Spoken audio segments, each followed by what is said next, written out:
Welcome on in, golf fans. It's your boy Gsluke here with our DFS and betting preview for this week's BMW Championship. Going to break down what to expect from Castle Pines Golf Club, some of the key stats and comps that I'm looking at to help identify some of my top options, and then afterwards going to go through some of my exposure for this week, including some of my top DFS plays, core and values over on that end, and some of my outright betting exposure that I plan on getting to as well. So by the end, you'll have a good taste of a little bit of the golf course, a little bit of the key stats to look at, maybe a few guys to keep an eye on yourself, and ready to get the week started. So without further ado, a lot to talk about here. Let's start it off with a look at the golf course and my key stats for this week. This is a track that we aren't all that familiar with, but definitely a few things that we can hone in on here. So it is about an 8,100 yard golf course. Because it is played at elevation though, it's going to play closer to about 7,400 yards. So I wouldn't say that length is a prerequisite around here, useful as it will be at most tour courses, but your driving accuracy, believe it or not, is just as important, if not maybe slightly more important than your driving distance.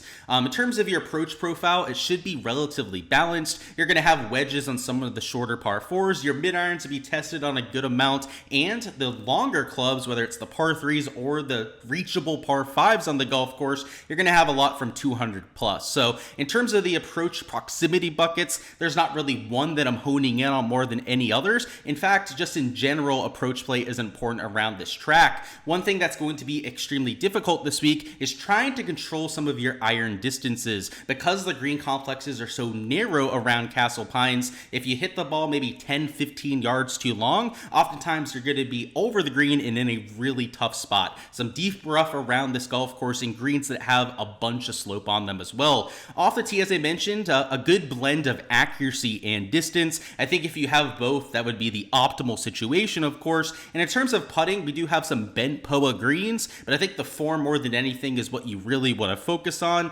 Really only one comp course out here for this event. We don't know enough about it to say anything with certainty, but because both of them are Jack Nicklaus designs, I think that Muirfield Village is a very good comparison. It's got that deep rough, same sort of agronomy in terms of the rough. It's that Kentucky bluegrass about 4 inches long, and then the green complexes and some of the surrounds, including the heavy rough and tough bunkering, look just like you have at Muirfield Village. So I think that it's going to be tricky, maybe not as hard as what you have over there, as that golf course tends to play very firm and fast, but a lot of the same visuals off the tee, and I think a very similar dynamic off the tee. Around the green, not something that you can ignore. I'm looking at mostly courses with rough and bunkers around the green. You can look at birdie or better percentage for some of your top fantasy scores. Nicklaus designs, maybe not the worst idea either. And then I've also got a little bit of bogey avoidance in there, as I think it is going to be a relatively difficult track, but a lot of basic stuff, right? We don't have a lot of these niche stats that sometimes we're looking at,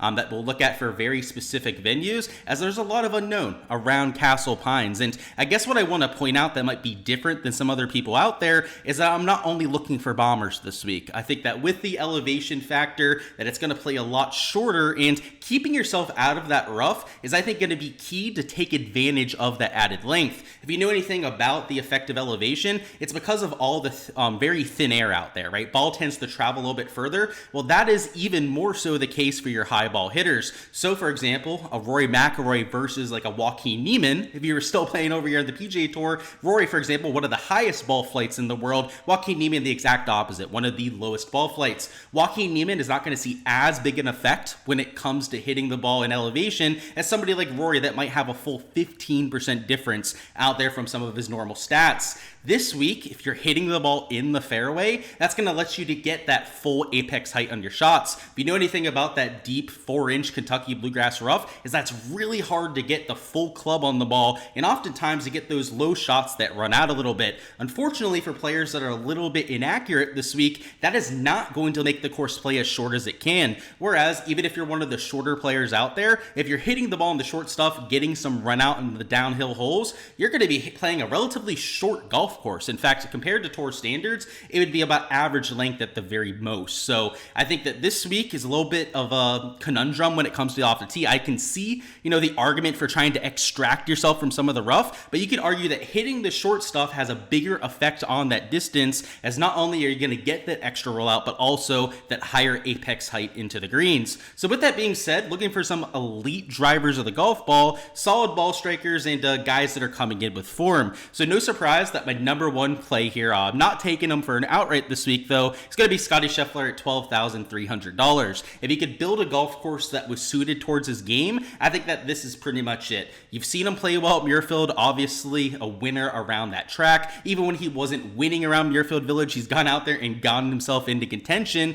And we've seen guys like Jon Rahm dominate around that golf course. And the key characteristic, similarity between these kind of golfers is they're both elite distance and elite accuracy players. So somebody that can keep themselves in the short stuff, hit the ball way down some of those downhill holes, are going to leave themselves wedges into some of these longer par fives. So at $12,300, I think that's a fair enough price tag, as that 6 and 7K range has some legit golfers down there. I mean, we're going to talk about Max Grayson towards the minimum price that is coming in with top 10 recent form rankings. So, if you're going to take a Scotty at 12 grand, you have to have the guys down low to make that work. But because of the strength of field here and so many quality players that are $7,500 and cheaper, you're going to have the players to make that kind of lineup work. So I just wanted to point him out as one of my top plays over here. I mean, if we take a look at the form, there's really nothing to be worried about. He's gaining across all 4 stat categories. I guess a slight loser over his last 12 measured rounds when it comes to the putter. But if we zoom out, we look over the last 24, you can see that they all are 4 into the positive, including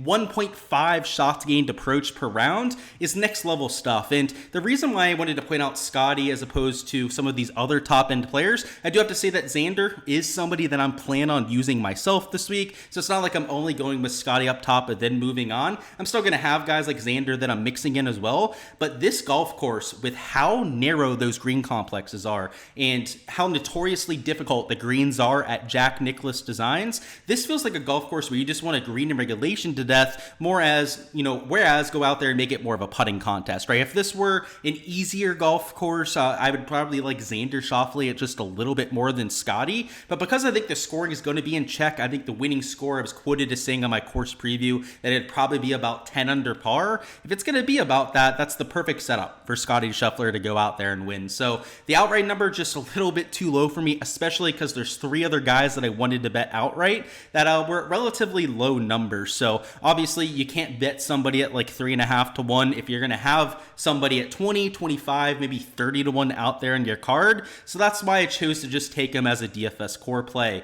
In terms of comp courses, if you take a look at Muirfield, I already mentioned the win there, some of those other top 5s, but other similarly hard tracks off the tee. So that'd be like a US Open, maybe not Pinehurst, but other years of the US Open and certainly PGA Championships. He's been unbelievable at those sort of golf courses. So his world number 1, I don't think I had to convince you too much to go out there and use him. But I guess just for some perspective out there, letting you know what I'm doing, I am getting some exposure myself. But for our first outright play, another core play I'm using over there in DFS that I've actually bet Ludwig Aubert outright. And I got a little bit of a boosted number over there on Hard Rock Bet. I believe he was available at 22.5 to 1, which is very comparable to the rest of the big sports books out there, but a little 10% boost, and I got nearly 25 to 1. So I like the number that I was able to get on Aubert, and maybe not the best form heading in. He's been a little bit up and down with the flat stick over his last 3-4 starts, but off the tee has been consistently gaining to the field. Irons have been really solid for the most part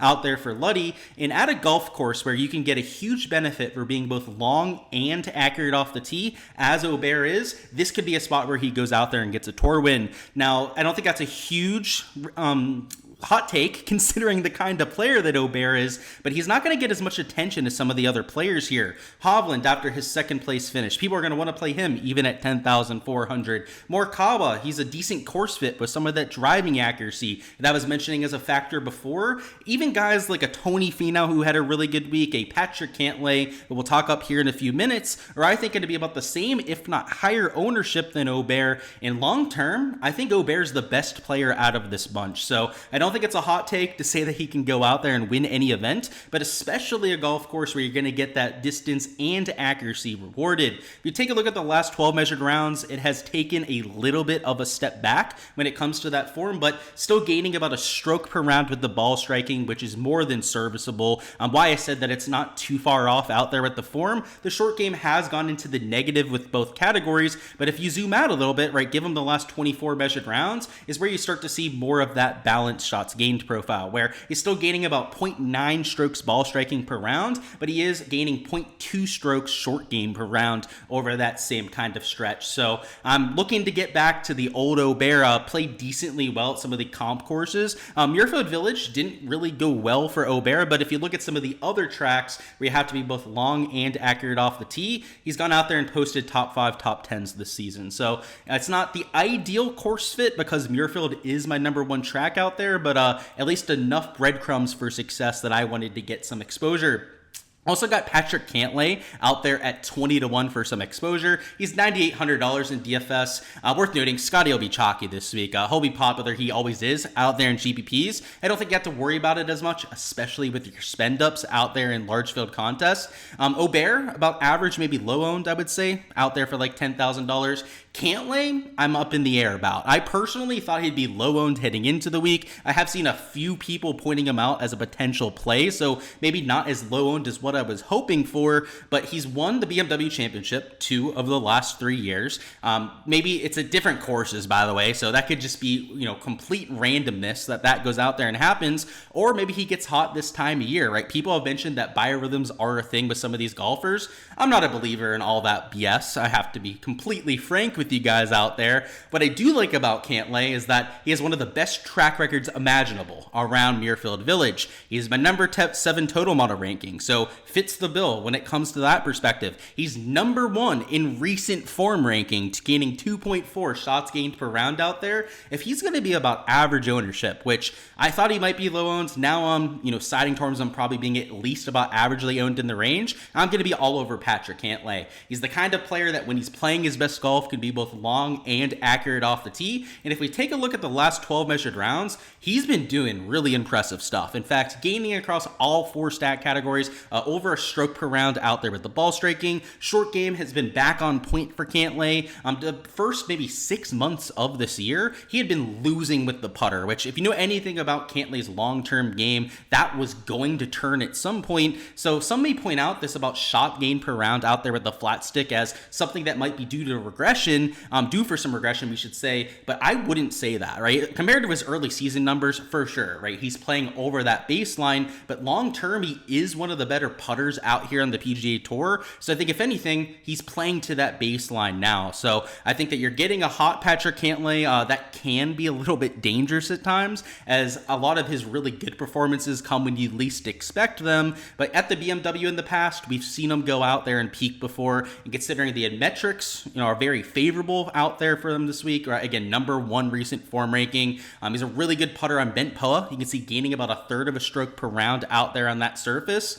Somebody I wanted to mix in. So I went slightly lighter unit-wise out there in Cantlay than Aubert, just because I do really like Aubert this week. I still really like Cantlay, but I got the better number on Aubert. It was my first click out there, so I went a unit and a half on Aubert and just 1 unit on Patrick Cantlay. And then for our last outright bet here, that would be Wyndham Clark out here at plus 3,000. He's $9,200 and a player that I'm getting to, not just in DFS, but also for an outright. And I just want to clear the air right now. If anyone out there is playing Wyndham Clark because he's from Colorado and this is his quote-unquote home course, first off, you're wrong. This is not his home course. He just lives in the area, so he's played the golf course a few times. And second off, he hasn't practiced or played out of Colorado in like 3-4 years. So I just want to clear the air right off the block. I am not playing him because of those local narratives. It has much more to do with the fact that he's number 6 in recent form ranking, that he's one of the best putters in the world on the bent POA surface, that the recent form metrics have been really good out there for Wyndham, right? Gaining across all 4 stat categories. It has much more to do with that, his firepower to go out there and win one of these events, than the local narrative that you'll hear just time and time again. So this guy is probably going to be way too chalky out there in GPPs. If you're going to use him, you're just going to have to get different with one of your other 4 or 5 spots, which I'm okay with out there in my contest. I know I'm going to have these other spots to try and take somebody that's sub 10, maybe even sub 5% to offset that ownership, but I just think he's a good play for this week, right? I think the ability to play in elevation, right? Maybe he has a little bit more familiarity with that than some other players. I don't think that's hurtful or, an issue by any means. I think that's only going to be something that he can lean on, but that's not a reason to go out there and play him, right? Like, use the shots gained metrics. If he's towards the top of your modeling, then fine, right? I think he's a decent option out there for this week. But if you're only playing him because of some silly narrative out there, then I'd like to play against you in some head-to-heads in DraftKings, let's say that much. So I still like him this week. The longer-term form does get a little bit more sour for Wyndham. You can see he's only gaining in 2 out of the 4 stat categories over his last 24, but you're certainly getting a player that is in momentum now, on the rise, and we've seen him carry that momentum for months at a time in the past. So I think if there's a spot to play Wyndham, it's when he's coming in with some decent form, which is exactly what we're getting at the BMW. Before we talk about our last few plays on here, I just want to give you guys an idea of how to get direct access to these projections and spreadsheets yourself. As you can see on the little caption on the spreadsheet, you can get them over there on my Patreon page. So there's a link in the description of this video to go out there and find that Patreon. On there, using the DFS Golf tier is how you can get access to these, and it's only $15 a month for that. So very reasonable. It's a little bit over $4 per golf tournament to go out there and get my projections.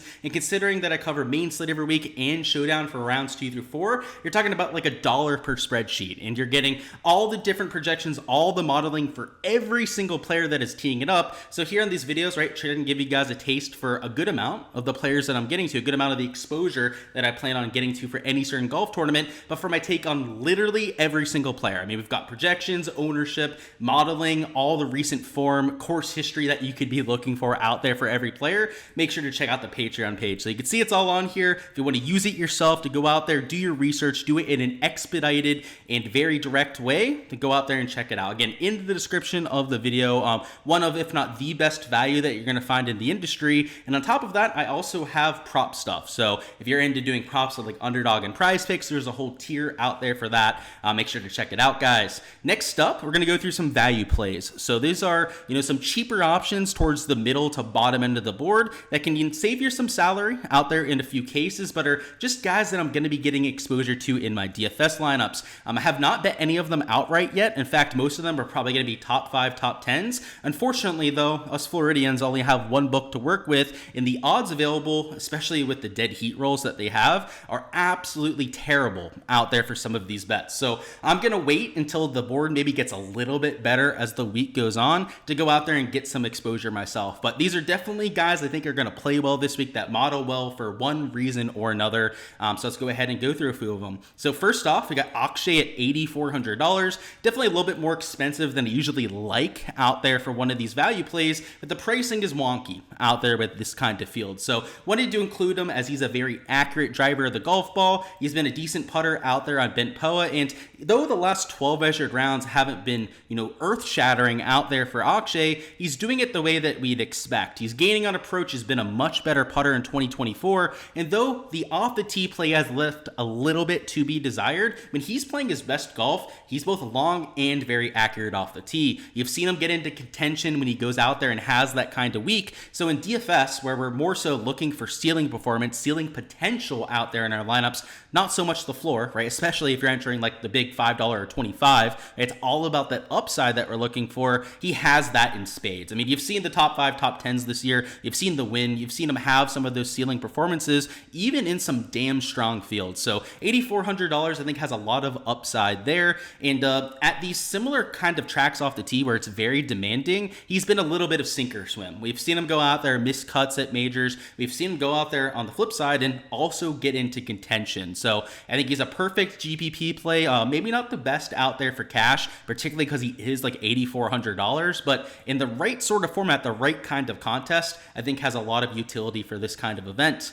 Next up, we got Robert McIntyre, another player I took for a top 5, top 10. So not sure if I'm going to get to that, right? Depends on the odds that are available, but a very, very elite driver of the ball, right? Both long, both accurate off the tee. Genesis Scottish Open went out there and won at a demanding course when it comes to the driving. He finished second the year before that, and in the past, when we've gone him at major championships, he's been impressive, right? Even before he was a PGA Tour player, he was a DP World Tour guy, getting starts at majors based on how well he was playing. He would go out there and impress us out there with the off the tee play. You pair that up with elite bent/POA putting, and he reminds me a lot of a pretty much cheaper, like a Wish.com version of Wyndham Clark, right? Getting him for like $1,600 cheaper. You're getting him at probably like half the ownership of Wyndham. And if you like Wyndham this week, then you should probably like Robert McIntyre. They both have a very similar skill set. They're both very streaky players, like what you're getting with the other. And you can see there, number 9 in recent form ranking. So you're talking about a player that's been playing some of his best golf lately, gaining about a stroke and a half per round to the field,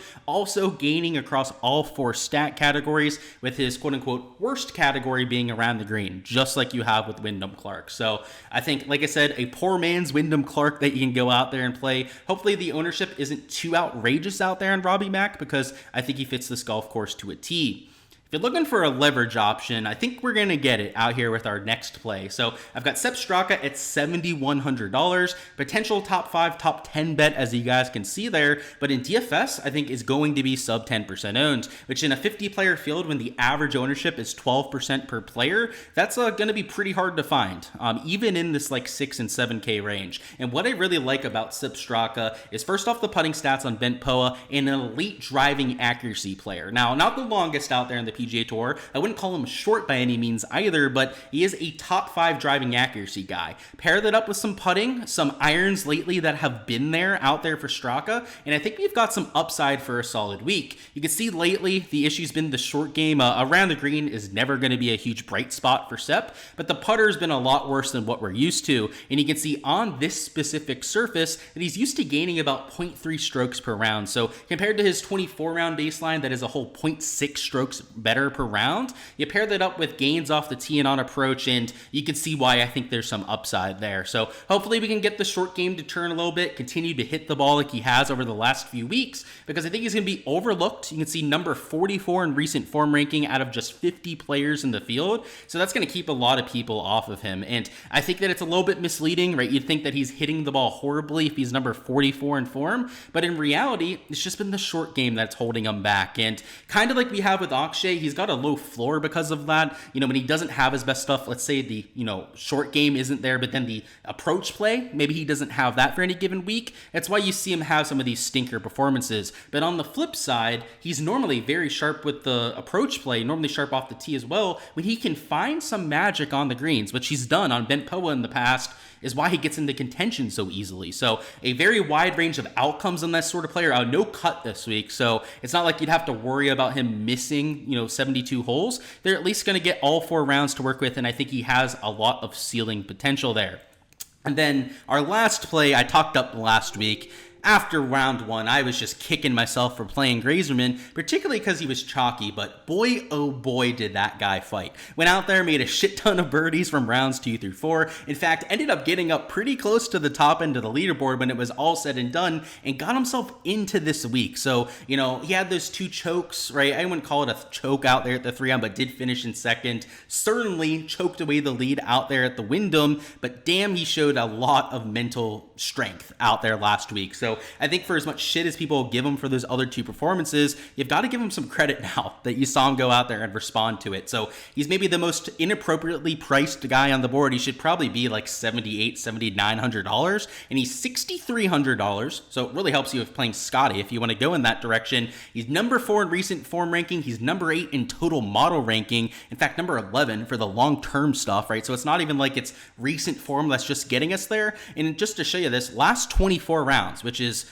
quite a sample size for these players. It's at least 6 events, right? 2, maybe even 2.5 months for some of the players out there. He's gaining in every category but around the green, kind of like that Wyndham Clark McIntyre build that I was talking about before, but 0.6 strokes off the tee. This guy has been striping his driver and has been a really good putter as well. So I think that's a good course fit for him. He has no data on bent POA, at least that I have in my database, to go out there and draw off of. So it looks like he's horrible on the surface, but it's because he has no data and he's there at a 0.0 shots gained per round. So I like him this week. I'm going right back to the well. He has some positive momentum after the weekend. And I think he'll be popular. You're going to get a lot of people that play Grazerman, but comparatively, he is the best form player in this range, maybe even the best player in terms of course fit that we have at our disposal. So I'll use them. I'll get different with guys like Sepp when I need to. I'll get different with some of these mid-tier players that I'm using as diamonds in the rough, and pick my spots on some of my conviction plays. Alrighty guys, that is all I've got for the DFS and betting preview. Before you're hopping out of here, go ahead and smash that like button for me, and also subscribe to the channel if you guys haven't already. Go down in the chat if you guys give me the winner for this week in a comment. I will also give you guys a free month on my Patreon page. Once a player's taken once, they cannot be taken again, and the only added caveat here is they have to be at least 25-1 to win this contest. So I know that eliminates a good portion of the top end of the board, but if I was letting you guys pick 10-1 guys every week, you'd get a free membership like every single month. So let's try and make it a little bit more reasonable. Anyone that's at least 25-1 will count you out there for the contest. So go ahead, claim your player. Again, once they're taken, they cannot be taken again. But that's all I've got out there for this preview. Hopefully you feel a little bit more prepared for some of your exposure out there. Best of luck whether you're entering GPPs, cash, or out there on the outright betting side. And let's go out there and have ourselves a week. Should be a fun one. Golf course is going to be beautiful. I think it's going to lead to a lot of birdies and bogeys out there. So plenty of leaderboard variants. And when you have the world's 50 best players, or at least PGA Tour's best 50 players teeing it up, it should be a lot of fun to see them out there. So I'm looking forward to it. Should be a good weekend. Best of luck, as I said before, and I'll see you guys for some of the content throughout the rest of the week.